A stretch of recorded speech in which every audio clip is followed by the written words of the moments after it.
Yo, Icon Nation, what it is, man, it's your boy Yerdy G. It's Nick White, we back in the studio, let's do it. And this is another episode of the Toxic Icon Podcast. Now, tonight's a real special one. I wish I can get an autograph. Because we got the extremely dope and talented Scare Factor in the building! What up, Scare Factor? Welcome to the show. What up? Thanks for having us on. We're super excited to talk with you guys. Hey, we've been looking forward to it. Been a lot of planning, so we'll get right into it. You guys traveled the country covering haunts. Yes, we do. We hunt, we act in a haunted house, but what's cool about you guys is that if I'm not wrong, and you can correct us if we are wrong, you all don't actually haunt, do you? That is correct. And Nora worked at one a long, long time ago when she was little, but I have never worked as an actor or a manager or anything like that before. Nice. So, I mean, there are plenty of days where I just sit and I text Yerdy and I'm like, I'm doing the Scare Factor binge. I'm just going through. I need to get my hunt fixed. You know what I'm saying? That's the biggest thing for me. Yeah. Wait, hold on real quick. I noticed that you all came to our home hunt when we were not working. You guys have been through the darkness quite a few times. Yeah. Yes, we've probably. been there a few times. I will say I couldn't hear him just a second ago, but yes, Yeah. we have been to darkness. Okay. In Creepy World and Limp, yes. Okay. And out of the St. Louis trio, what would you say is your favorite scene out of any of those haunted houses? Out of any of those three, so we really, really enjoyed Creepy World when we came through there a few years ago. Now, of course, we like coming through darkness also because that place is just absolutely beautiful. That is eye candy galore. But when it comes to creepiness and haunted Limp, they all three have their own thing. Mhm. Right. But like if we were talking to the average Linda that wants to go to a haunted house, I'd probably send her to Creepy World. I can Get it see good. that because Creepy World, being that it's priced the same as Darkness and Limp, you do get the bigger bang for your buck. Because I noticed I it agree. takes 2 hours. Yeah, And I it takes a also while. feel like when you pull up to a haunted house like Creepy World and other haunted houses across the country, obviously, a big thing is that atmosphere when you get out of the car, when you pull into the parking lot. That's one thing I really like about you guys' videos. You all do a very quick but intense kind of 3 different B-roll scenes of what you will be seeing in the video. And I feel like that really encompasses that atmosphere. And if you don't have the atmosphere, then you don't have a good hunt. Mm-hmm. Yep. Yeah, we We try to give definitely a score on that when we do our reviews too. Yeah. Yeah, and then you all got the directory. So, I mean, I would like to say you all have definitely come through Missouri, but tell us a little bit about Scare Factor and how you all have really a arsenal of people that are around the country tagged to your brand that also cover different hunts so that Scare Factor is in the building everywhere. for it. So there is about 30 active teams. We span from California all the way down to Florida.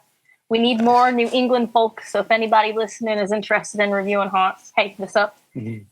So most of these teams are at least a couple. So like Tyler and I alone go to about 50 haunts during season.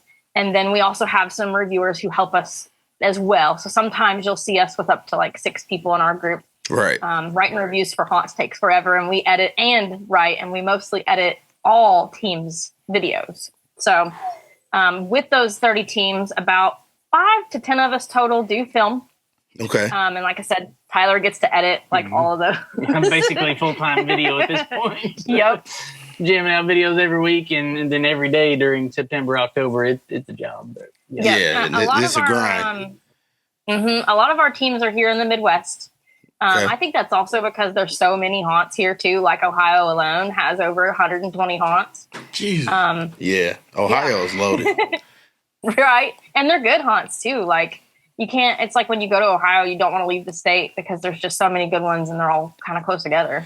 Right. And speaking of Ohio, I want to touch on one that you all went through and filmed. I want to say it was called was it Face Your Fear Hotel of? I figured you were going that route. Yo, hey, that's a badass haunt right there, man. I was watching the video and I was like, man, we need to bring Toxic Icon up there. We need to be a part of it. So I hit the email chain, haven't heard anything back. But if you all end up coming across this video, hit us up. Yeah, they are. But I think they've been #1 in Ohio for maybe 2 or 3 years now. Yep, and remember too, like that video that we did this past season, 2024, that was opening night for them. Really? That was the only time we could get there, and they were like, "Roll with it. Our cast love you guys. Just come on through whenever you want." And they're going to get a little bit better during as the season progresses. I think that's kind of a thing, with most haunts. Right. And opening night is what that was. That was crazy. So that was really cool, especially for opening night when the cast from the video, it looked like the cast was firing off on all cylinders. So that's a good sign for them. And to me too, it's one of those slow burn haunts that we don't see very often, where like you start out in that creepy 100-year-old farmhouse, which is legit a real haunted house. Right. And it's kind of just quiet and you're not really sure what to expect. And then once you hit the outside, it's like balls to the walls, insane. Yeah.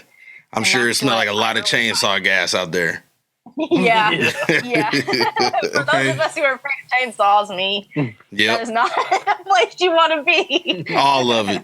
Okay, so look, I'm curious. So how do you guys decipher and decide which haunts to ultimately go to? It's a variety of things, really. We actually have a harder time figuring out which ones we're not going to go to. Okay. We got so many haunts that once come out. We've got such a full schedule, and we want to go to all of them. But ultimately, it comes down to how many we can fit in a night. So how close proximity they are to each other, and when they open during the season. Because we try not to come on opening night. Of course, you can't go to that many haunts and not go to somebody on their opening night. We're real lucky we got a good relationship. Right. They let us come. But we try to go not on opening night or opening weekend if we can, and then we try to cram in 2, 3, 4 haunts in a night. Of course, they open in the first weekend of September around here. Some of them do. Yeah, so that helps a lot. So we go from September 1st, basically, all the way to the second week of November every year. So that helps us get a huge array of dates to cover up. And we really start out by posting Facebook posts and saying, hey, who's interested? Who wants a review? Who wants a video? We have documents that all of our teams have access to, and we call it our haunt hit list. And we'll go through and we'll put all the haunts who have requested a visit and what type of visit in that list, so all teams can see it. And then we'll mark like, I'm taking this haunt, I'm taking this haunt. So really which team's in the area. We do have a lot of haunts that are kind of like by themselves. Right. And so they kind of stay on the list, and if they didn't get hit, they just kind of stay on there until somebody can eventually get them knocked off. But that's what Tyler and I honestly would like to do, is go hit all the ones that no one else can. But they are usually like 2 hours away from everybody else or something like that. But we also have some local haunts that are just easier for us to hit. Okay. They end up kind of getting yearly visits from us, which we have other haunts further away that are like, that's not fair, because we kind of put like anybody that's over 3 hours away from us specifically here in Southern Indiana gets put on like a 3-hour or a 3-year rotation.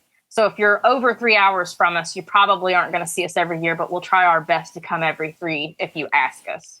I like we really that. Start with who asks. And then, so like, let's say Tara on Route 66. I think you guys have worked there, right? Yep. Shout out Tara. Shout out Tara. We did halfway to Halloween last year. Yeah. Yep. Yeah.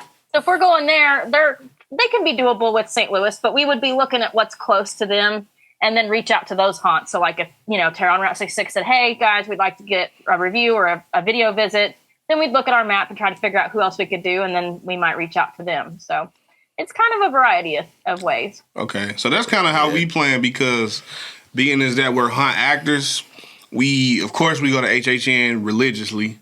Yeah, but then we also guest acted at the hunt. So we're trying to figure out, okay, like this is a weekend it'll be dead. This is a weekend where they can make it work without us. So we try to not necessarily abandon our hunt, but we try to prioritize our business and still make our bosses happy.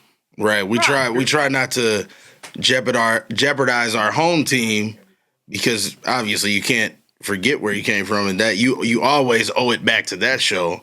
But with the platform we have, like what Yurdy was saying, we have to figure out logistically when is a good time to get here, to get there, to get there. September is always a great month. So I understand what you all are saying. September is a good time to go. There are smaller crowds. You all probably have an easier time filming on those nights. But October, it definitely gets a little harder, you know. Yeah, we missed a lot of time last year because we went to both coasts of HHN 2 weeks apart. Yeah, we were busy. Wow. Then we worked at we guest acted at Wicked World in Kentucky. Oh, nice. We love Wicked World. Yeah, Wicked World's awesome. We love Wicked World. And then we also went to Not Scary Forum when we went to HHN Hollywood.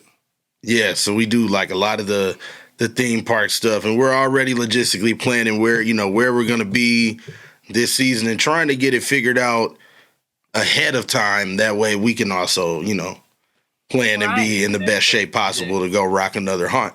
And we're still trying to fit in all the horror cons that we love to go to.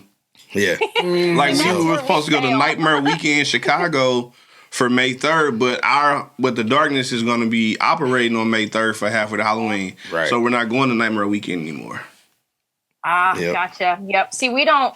One of the good and bad things about being like a haunt reviewer or even just videographers like we are for haunt season is we do so many haunts, sometimes 4 in a night, that we have no time to do anything else. So Tyler and I don't get to celebrate Halloween. We don't get to carve pumpkins. We don't get to go do anything. Right. But we're trying in the future to figure out like who can help us edit some of these videos so that we can like Scarefest. We can't even go cover Scarefest because if we go cover it, then we can't write somebody's review. So we miss out on all that Halloween stuff. So we get that. How do you fit 4 haunts in one night? Because they're only open for so long. You got to We move. figure it out. We're like professional planners on this calendar. We're hardcore looking at those hours, and because we have the reviews and stuff, we usually know how long it takes to get through them. So we'll figure out who opens the soonest, and we'll plot it out on a Google map and figure out who's closest to each other, and we'll put the one that opens latest closes latest last. Every now and then, a haunt, sometimes they will open a little earlier for us or stay open a little later if we communicate well enough. Luckily, thank you to the haunts out there for working with us. They, they try to work with us to get us through too, because when we're in the area, like a couple weeks ago, we did those 9 haunts down in Alabama in 2 weeks, and we were like, hey guys, we're not gonna be able to talk much, but we want to make sure we can take our time through the walkthrough. But then we kind of got to get out the door, and they were able to get us in and out of 6 Friday and Saturday very easily. 3 to 9. Shout out. Yeah, and speaking of, let's talk about the Bama road trip because, that Arx Mortis, man, that one. Yeah. And what was the other one? Containment, was that one? Conjured was Conjured. That's it. Containment is I know that's somewhere else. But Georgia. What did you all think about those haunts? What, aside from the review portion, you guys experience as patrons within those 2 respective haunts? So within those 2, I think that in our experience, we see a lot of animatronics and giant monsters and stuff at a lot of haunts. And I liked how both of those were way more actor driven than I was expecting. Yep. I guess you could say. I was like, holy shit, that was way more interactive than it would have been if it was full of a bunch of animatronics. Like, animatronics have their place and they can work well when I think they're utilized as a distraction, like for an actor, but you can't beat real actors. And I was honestly not expecting the actor scene to be as strong as it was, even at all the haunts down there. Yeah. It was like, wow, Alabama brought it this weekend. Yeah. They really did. Even for Valentine's Day show, those were really, knock your socks off shows down there. Mm-hmm. Yeah, there was an episode that we did probably around this time last year with DJ Doc, also known as Scab the Clown. He does a lot of stuff within the Omaha area, things like that, represents Scary Face. When we were talking, he brought up Alabama haunts, and he said that everybody loves Chicagoland. We love Chicagoland haunts. We love Illinois is Loaded, but don't sleep on Alabama. They, like you said, it was actor driven, and if you don't have a squad of hard hitting actors that can bring it without minimal animatronics and not a whole lot of help to help you deliver the show, then you got to go hunt. Mm-hmm. Yeah, they were really good at, like, sometimes we see, I guess you could call them lazy actors, where they are just standing in a scene or they scare you and they could turn around and like go down the hall a little bit and there'd be another boo hole and they could hit you there. And Alabama utilized that really, really well. Yeah. And we don't see that a whole lot, like more up this way. So that was something else that I was like, not only do the actors want to act, but they also want, like, take pride in getting you more than once, you know, utilizing their space to the best way they could. They remember to build those actor passageways so they can get around behind the scenes and get you more than one time. There was that one, was it Sweet Dreams? Sweet Dreams. They said they had one actress towards the beginning. She can go down this hallway and get you like 6 times all before the next group has to go back in. It is nuts. And that's the biggest thing. It's built that way, but we see them not using it that way. But Alabama was using it. Oh, yeah. Like, hell yes. I think that's what I liked about when we got to go out and work at Wicked World, was that we were put in, I think Yurdy was in, was it Valley of the Dead? I think is that what it was called? He was out on the trail, and I was in one of the slaughterhouse scenes, but I had lighting. I had, you know, props around me, but no actual animatronics were surrounding me. So it's just me in here, and it's one of those classic hunt scenes where you come in this way, you walk down, and you come out that way. So what am I going to do? So here I am. I'm analyzing the room. I'm looking all over. Where can I place myself so that every group gets a different scare? Yes. And so those are a bunch of different things I was thinking about. And it helped me to pace myself throughout the night, too, because I wasn't consistently doing just one of the same things. Yeah, burnout. Yeah, see, I had my environment. I was crawling up the trees, crab walking, everything. Yep. Hell yeah.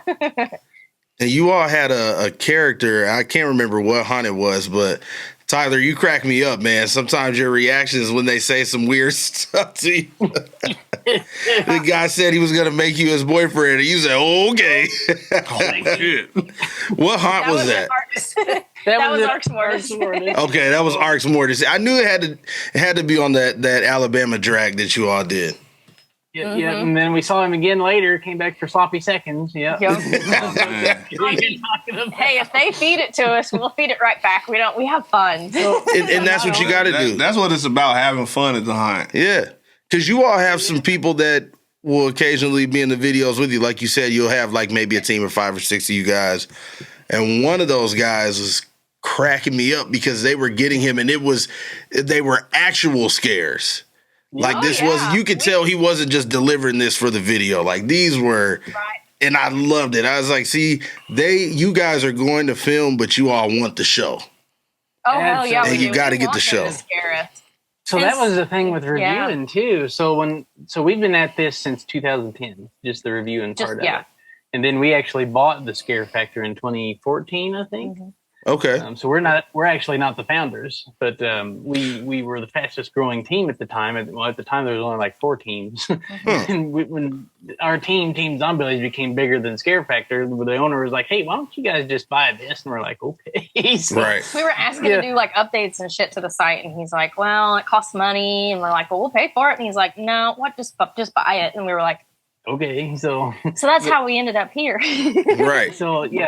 So we've been at this since 2010, and after the first, 2, 3, 4 years of going to that many haunts, like you start getting some burnout, and you start realizing, especially going to the ones, the same ones year after year, like you start remembering where all the boo holes are and where the actors are and what they're going to do and all this stuff, and you get a little bit desensitized. Well, we started realizing that scores were going down because of that. And we're like, well, that's not fair to the haunts, because when the average 14-year-old girl goes through there, they're probably going to see it for the first time. When we as reviewers come through, we need to be able to look at this haunt through a new lens, through the lens of somebody that's never been there before. And so we started teaching ourselves, how to go in with an open mind and be, unexpecting of anything. So like if I make eye contact with an actor when I walk into a room, I'll like look away from him like I never saw him and just kind of like focus on something else. So I completely pretend like I never saw them, and that way they can do their thing. Because sometimes when you spot them and you like stare at them or go, oh, they're gonna jump at me, they don't do anything. They're like stage fright or they just don't even try. Excuse me. So not only does it make for good video, though, it's also more fun for us as a biased part of it, but it also helps give us more accurate scores too when we look at how scary. Well, when you get scaredy cats in your group and they're jumping and screaming, it makes you jump and scream more, not realizing it because you're paying attention to them, and the next thing you know, you're getting scared because you were watching your friend, and it just makes the whole group have more fun. See, that's me. I want the show because I'm extremely hard to scare, but I want the show. I will not walk in with darkness hoodie on or anything. Yeah. We try to always, especially if we're going to a hunt and not acting, not joining their crew for the night, to not wear our stuff. Because we have worn our respective hunt stuff when we've gone, and the experience hasn't been bad, but you can tell that, or people will get on the radio, hey, we've got these hunters coming through from XYZ, make sure you give them a show. But it's like, we don't want y'all to give us the show, and then the group behind us, after you saw us, you're tired, so they don't get that same experience. Right. Mm-hmm. So we try to go in completely desensitized, if you will. We'll use that word just to, really get the show. Mm-hmm. Mm-hmm. That's something we wish we could get a little bit more of too, as far as talking about review accuracy and scores and stuff like that. Is we want to get the same show as everybody else, and of course that's hard to do when we're walking through the big film camera. But exactly, yep, we still wish we could. And I feel like, Yurdy, that's something that you've touched on a lot, especially even from a guest acting standpoint too. Like when you have a camera in front of you, obviously you want to give them the show, but like anytime we take the camera on the road, even when it's not rolling, like the show's still on. Yeah. Like you got to deliver all the way through, because you just never know who's watching, and you never know who's going to go tell somebody else about, whether if it's our hunt or another hunt. We're representing that hunt, so we want to, we want to make sure that we're good to go always. Right, because at home we can be more unhinged, but when we go somewhere else, I walk in with my political shoes on. I'll say, hello, how you doing? Yeah, I'm Mike from St. Louis. I never say I'm from the darkness unless they ask. Right, if they ask, then we'll talk. I'll just tell them I'm Mike from St. Louis. I'm here for the night. Where do you want me? Yep. Or where do you feel comfortable putting me based on my costume? Right. And then we can get excited and start learning the environment and reading the room. Now, what are some of your favorite hunts that you've been to? You don't have to throw out a lot. I know you guys have covered a lot of hunts, but we just would like to know, when you think about everywhere you've been, what are some of the main attractions that stick out in your mind? Top three. Ooh, I know mine. No, like instantly. I know mine. I've always had a soft spot for Hell's Gate up in Chicago. Absolutely, absolutely. That's like a nationwide favorite. Yeah. Right. Yeah. Right. Well, and it's a scripted hunt too, so you don't. There are not too many of those anymore. It's very improv now, but that's a scripted hunt that they bring it, man. When you've got that dialed into a show, I can see where they've got a little bit of creative freedom because they do so much character development and stuff like that. But you're right. When you know that when you're going to come through this scene, you're going to get A, B, or C, not E, F, G, H, I. Right. You're going to get this handful of things that actually make sense. You're not going to get a zombie trying to ask you if you're going to play hide and seek with them. Or something. Oh my God! Wait, so that actually happens? No, he's saying you won't get what I'm saying? Like sometimes some places you go, the dialogue is off. Oh yeah, we'll get people dressed in all kinds of stuff, and the first thing they think is, "Hi, how you doing?" And it's like, we should tell them a couple stories, but let's answer the three question first. So remind us to go back to the dialogue. We'll come back to that. Mm-hmm. My number one right now is Eloise, based on my visit there about 3 years ago. Mm-hmm. That hunt is crazy. Never been to it, but that, man, what a hunt, though. Oh, my God. It is. So Asylum upstairs, Sci-Fi downstairs. Ooh. Yeah, that's up in Michigan. Is the most realistic asylum that I've ever seen as a haunt goer.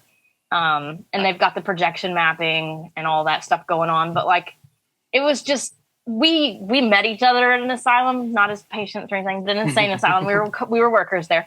And so asylums kind of hit me different than most other types of attractions. Right. And walking through there was just like it was a real asylum. Like it was crazy. But I know that they've gone through some changes recently, so I'm not sure what the show is like right now. Number 2 would be for me Hoochie. Oh yeah, Honey Hoochie. I like Honey Hoochie. Oh yeah, We talked about Honey Hoochie before. We definitely We want to went get down there. yes. Oh yes, you could probably do Face Your Fears and Hoochie in the same night if you were really quick about it. Like if you Okay. got VIP at Face Your Fears first, because if you go on like a Friday or a Saturday, the Hoochie's open to like 2 a.m. Oh yeah. Perfect. Past my bedtime. It'll wake you up. Don't worry. Oh, yeah. Right, you'll be good. You'll be awake. for the next week. Look, 9 o'clock, I'm like, That'd be so good to hit. What's your number 2, Tyler? Yes. So this one we saw in November last year. Oh gosh, I don't know. We've been to so many real good ones. I don't know. That is a hard question, but I always know what my number 1 is, but there's so many that are so good that I'm going to plead the fifth on that one. Okay. That's fair. we can That's roll with fair. that. It's hard to single one out. my third's gonna be Terror in the Corn over in Colorado. Oh yes. Oh yeah, I watched. See? Yeah, Like we Cornville? yeah, Oh, buddy. no. I would say Terror in the Corn's my favorite outdoor haunt. Yes. for sure. Okay, favorite outdoor hunt. I like that. I like that. Yep. I They're was- actually a conga line driven haunt outdoors, kind of like Hell's Gate, but completely outdoor. And they just have so many actors and so many things that they're doing that you don't even feel like it's a conga line haunt. Mm-hmm. Right. I would say. Oh, go ahead. I would say for me, the top 3 is always hard. But I've always had a really soft spot for Nashville Nightmare. Oh, I yeah. really like Nashville Nightmare. I really like Disturbia. Aura Haunted House up in Peoria, Illinois. We've been there a couple times. We Love did the them. behind the scenes, but we haven't seen the full haunt yet. I saw that you all, did the behind the scenes. Well, definitely go check it out. It's really cool. It's one of those independent haunts like you were talking about earlier. It's Oh, something yeah. special. It is. It's And really Daryl cool. and Scott that run that are amazing. Yeah, they are. They are. Yep. I guess they're getting ready to open up Yeah, they have news. yeah. I don't know They have if we're news. supposed to tell you that, but they have news. There's news. All right. We'll be waiting on the news then. Right. But be waiting on that, yeah. Absolutely. Keep an ear to the ground there for sure. Turn my We're going to go out notifications to on. Iowa this year. I feel like I might end up adding a new favorite on my list. I feel like you might be seeing us depending on when you go. They told us to go we're supposed to go to Hillsides 3. That's Yeah. Yep, that's where we'll Blood be Rush at. Hillside School, and he told us the school's media night is like, I want to say the last Saturday in September or something. Okay. I don't know. I don't remember for sure. I'll have to get back a hold of him. But I think we're going to be there pretty early in the season by his request. So we're like, Okay. okay, that makes it easy for us. Shout out to Sean. Was it Sean that reached out to you guys? Yes. Yeah, shout out to Sean. Love Sean. Hillside is something special too. Yeah, so I don't know if you guys saw our Radioactive Roadshow video that we did for Fright Night Fireworks event. I don't think so. Definitely go check it out. We did a video there, but we will be there next month for their glow night. So we're hell making the yeah. trip back up to be a part of that. We were supposed to be a part of it last year and didn't work out. We're coming back. We can't wait. It's gonna be fun. Yeah. Definitely. Yeah, I feel like we're going to really like that show. And then I think the second week of October-ish, we're Oh, looking God. Help us all. at. So one of our local teams, Teen Lone Wolf, Lindsay, she's turning 40. Oh, okay. And And Lindsay so- likes the extreme shows. Yeah. So I think we're flying out to California to go through the 17th door. Oh, Wait a okay. minute. During Y'all gotta go to HHN. right? Yeah. It's Well, gonna be we're right doing there. knots. We're looking We at didn't know knots. which one to do, so we picked knots because we can't do them both. So we're like, we'll do knots. Definitely do Knots. Knots is we went for the first time last year. Really good event. Definitely slept on. We enjoyed it. And nothing but originals. No IPs. Yeah, all originals. No IPs. Yep. There you go. There you go. Well, we was talking a little bit about some actor dialogue stuff back there. Oh, yes. Some of the things that people have said out of character and different things. One of the best ones that I ever had. This was the crazy story. I don't know how many minutes we've got, but so we were doing a haunted trail, and we were walking through a dark area of the trail, not marked or anything. And this random clown comes up to us, and he's like, "Hey, I have a chainsaw laying over there. If I pick it up, are you guys gonna run or be scared?" And we're like, flat out Aston. Flat out Aston. We're like, well, go get it and find out. Right. No, that's perfect. Because that's the realism to it. Like I'm sitting here in a costume. If I go do this, will y'all be scared? Yep. That one's probably my top one. Obviously, we've seen some people sleeping on their phones, or we've woke them up. What? Oh yeah. Oh yeah. We could go on for hours about stuff we've seen actors do that they. We're gonna have put nobody out there, Nick. We're gonna have to hang out when you all come through again, and we can talk about that. That sounds great. We love talking. Definitely. Guys. We appreciate you all for doing this with us. It was really fun. Thank you for having And me. if for our audience, can you let them know where they can find you? Anything you all have coming up? Anything like that? Yeah, you can find us anywhere at The Scare Factor on any of the socials, YouTube, website. All of it is The Scare Factor. Cool. The craziest thing we have coming up is an overnight investigation at Hell House LLC. So definitely stay tuned for that. The overnight investigation is coming. Yes. Yeah, if I make it. Hopefully Nora makes it, but yeah, we do real ghost hunting stuff too. So the Scare Factor kind of covers a lot of things scary, not just haunts. So cool. We're trying to get more into all that. So outside of that investigation, if anybody's able to travel to Indianapolis, the third weekend of May, I'm like, we're hosting an in-person ghost hunt where folks can buy tickets and ghost hunt with us at a haunted house, a haunted attraction. It is sweet. It's 50,000 square feet too. It's awesome and literally under the ground, so it's a cool place. Beneath a casket distribution company. Send us the info on that location there. Yeah, you guys should. It's gonna be fun. There's axe throwing, escape games, all that stuff like in the earlier hours, and then 5-hour ghost hunt at night. All right, cool. Well, definitely. ScareFactor.com/necroghosts, all one word. So. Cool, and that will all be in the description under the video. If you all need to hit the link to purchase anything, get your details together, definitely hit that. Yes, sir. Now, this has been fun. Now, once again, this is your boy Yurdy G, Nick White, and of course, Nora and Tyler, the Scare Factor. Appreciate and this has been another episode of Toxic Icon Podcast. So, tune in to Scare Factor or get tuned up. One, 2, Yurdy G, I'm coming for you.